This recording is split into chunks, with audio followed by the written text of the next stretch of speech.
Família abençoada, vamos mergulhar na palavra que transforma vidas. Então, abra o coração, abra a Bíblia e vem comigo ter um papo com o Criador.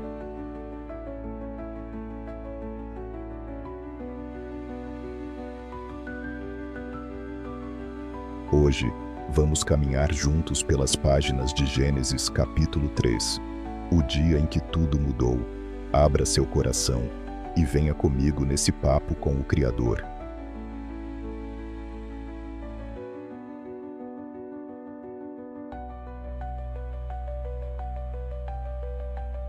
Ora, a serpente era mais astuta que todos os animais do campo que o Senhor Deus tinha feito.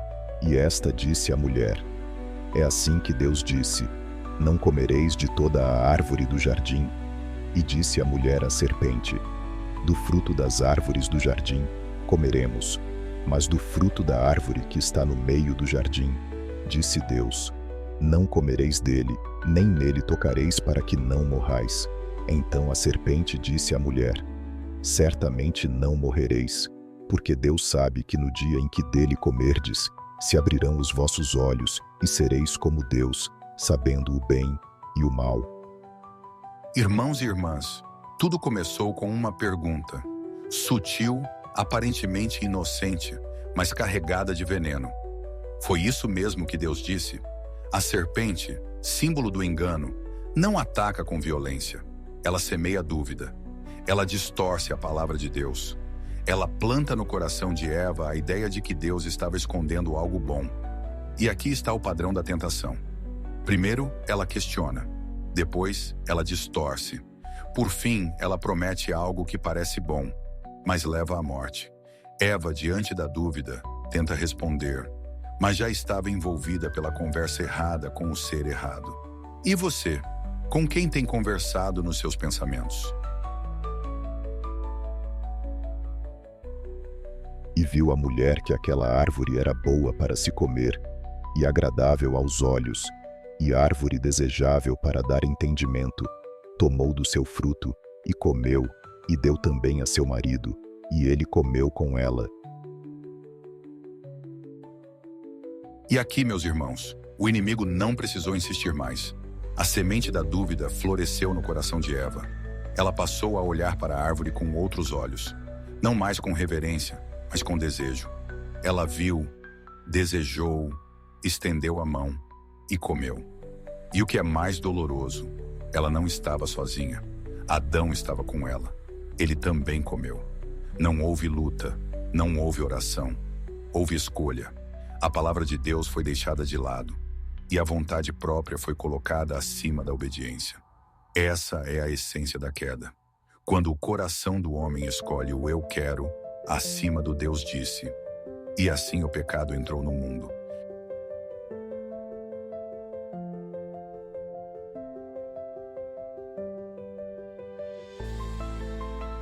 Então foram abertos os olhos de ambos, e conheceram que estavam nus, e coseram folhas de figueira, e fizeram para si aventais.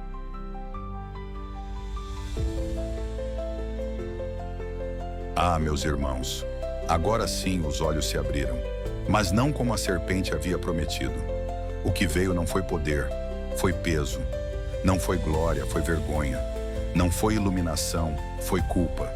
Eles se viram nus, vulneráveis, quebrados. Pela primeira vez, o homem e a mulher tentaram se esconder, até mesmo um do outro. Costuraram folhas de figueira como se pudessem cobrir o que aconteceu com as próprias mãos. Mas pecado nenhum se cobre com folhas.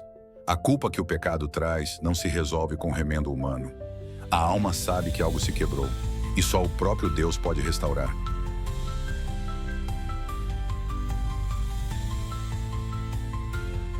E ouviram a voz do Senhor Deus, que passeava no jardim pela viração do dia, e esconderam-se Adão e sua mulher da presença do Senhor Deus, entre as árvores do jardim. E chamou o Senhor Deus a Adão, e disse-lhe: Onde estás? E ele disse: Ouvi a tua voz soar no jardim, e temi porque estava nu, e escondi-me. E Deus disse: Quem te mostrou que estavas nu? Comeste tu da árvore de que te ordenei que não comesses? Na viração do dia, Deus desceu ao jardim. Era um momento sagrado.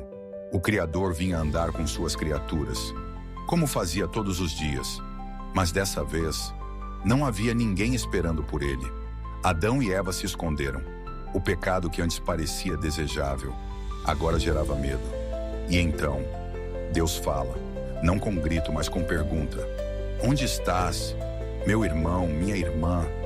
Esse é o clamor de um pai procurando um filho perdido. Não é falta de informação, é um convite à consciência. Deus sabia onde Adão estava, mas queria que Adão soubesse onde havia caído. E até hoje, Deus continua perguntando: onde estás? Onde foi que você se escondeu? O que fez você se afastar de mim?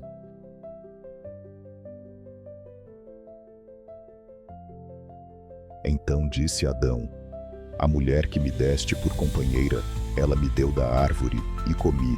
E disse o Senhor Deus à mulher: por que fizeste isto? E disse a mulher: a serpente me enganou, e eu comi. E quando Deus pergunta, a verdade vem, mas acompanhada de algo muito humano: a desculpa. Adão não diz apenas, eu comi, ele aponta o dedo. A mulher que tu me deste, e Eva, por sua vez, também não assume sozinha. Ela transfere, a serpente me enganou. Irmãos, o pecado nos faz fugir, depois nos faz acusar, nos separa de Deus e também uns dos outros. E a comunhão que antes era natural, agora vira competição, justificativa, culpa alheia. Mas o coração arrependido não se esconde atrás de desculpas. O arrependimento verdadeiro diz: fui eu, Senhor, eu pequei. A restauração começa quando a responsabilidade é assumida. Deus não busca perfeitos, Ele busca sinceros.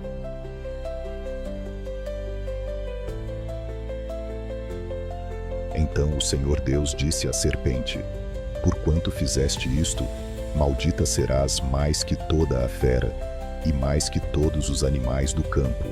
Sobre o teu ventre andarás, e pó comerás todos os dias da tua vida. E porei inimizade entre ti e a mulher, e entre a tua semente e a sua semente.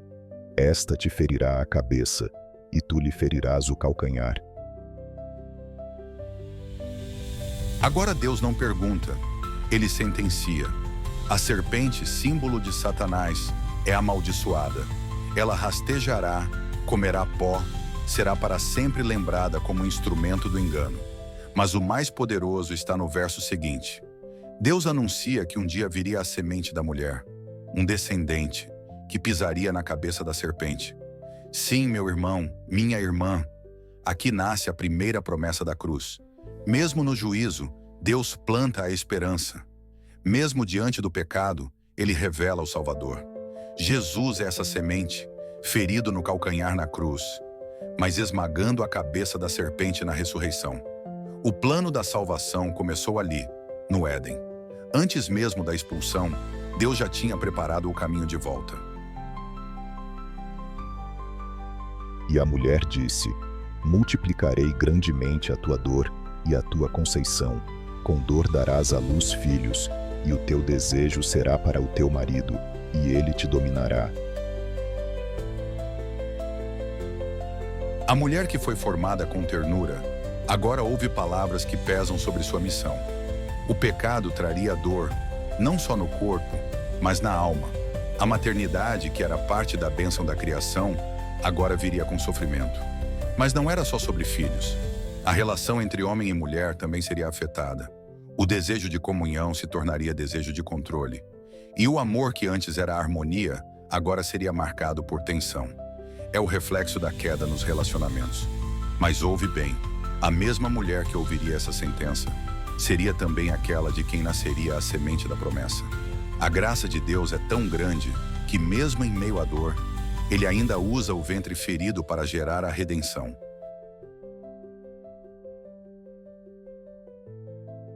E a Adão disse: porquanto deste ouvidos à voz de tua mulher, e comeste da árvore de que te ordenei, dizendo: não comerás dela, maldita é a terra por causa de ti. Com dor comerás dela todos os dias da tua vida. Espinhos e cardos também te produzirá, e comerás a erva do campo. No suor do teu rosto comerás o teu pão, até que te tornes a terra, porque dela foste tomado, porquanto és pó, e em pó te tornarás. E agora Deus fala ao homem.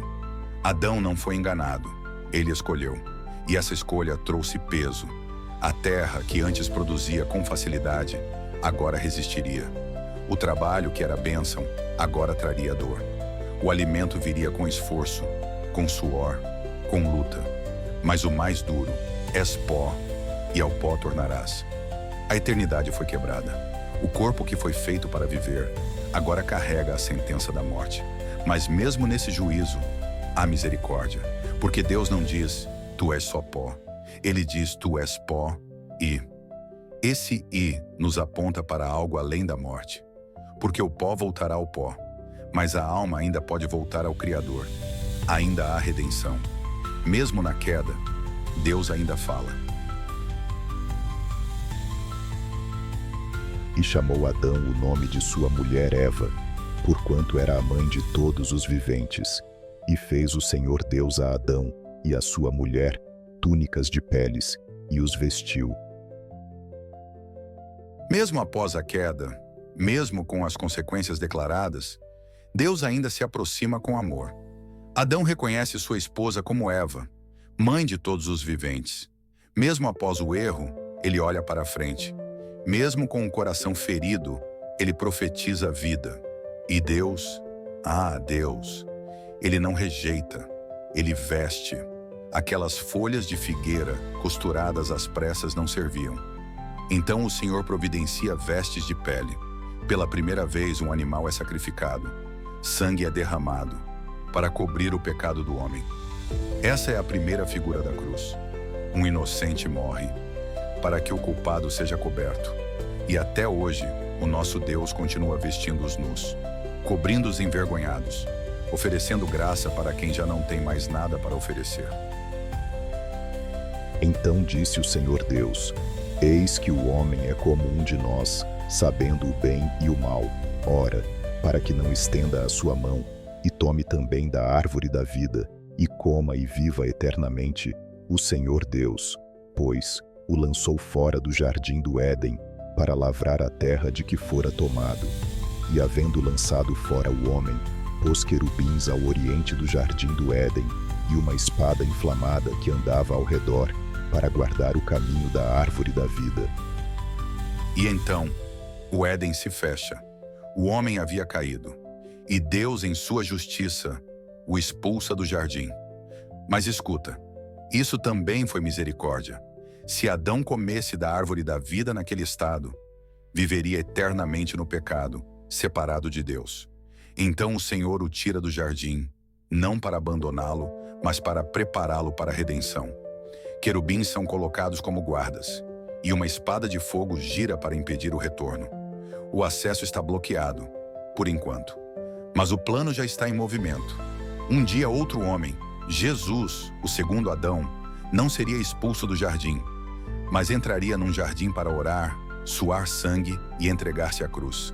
O caminho da árvore da vida não está mais no Éden, está no Calvário. E hoje, por meio do sangue de Cristo, o acesso foi reaberto. O véu se rasgou, e a vida eterna está de novo diante de nós.